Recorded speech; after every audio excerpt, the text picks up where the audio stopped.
our headlines today.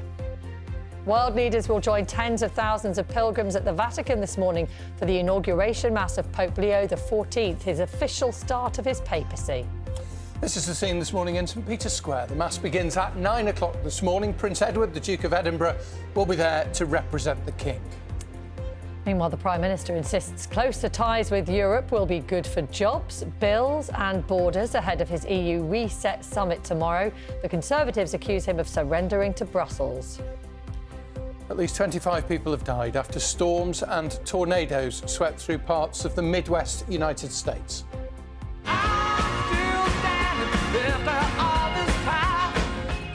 Sir Elton John says he is prepared to fight the government in court if it presses ahead with plans to exempt artificial intelligence firms from copyright laws. We've got to rob young people of their legacy and their income. It's a criminal offence, I think. I think the government are just being absolute losers. Shall we take a look at today's papers? And lots of them actually leading with the EU summit. We were talking about this in the news. So here's the Telegraph reporting that the Prime Minister has promised that plans to reset the UK's relationship with the European Union will be good for our borders.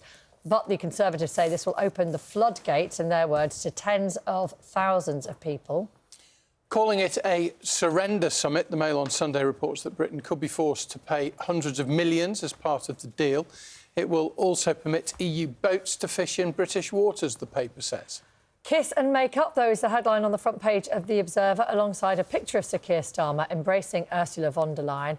That is ahead of tomorrow's deal signing. We understand that negotiations are still going down to the wire, but the deal should be done by the time they meet. It could be good news, apparently, according to the Sunday Times, for British holiday makers. The paper says that under the new deal, British visitors to the EU will be able to use e-passport gates and will avoid lengthy queues at border control, although I was just reading one of the papers where they say that it could be down to each individual EU country to decide how they treat us. So that could be, if that's the case, that could more be quite painful than Eurovision in that case. Demonstrative, couldn't it?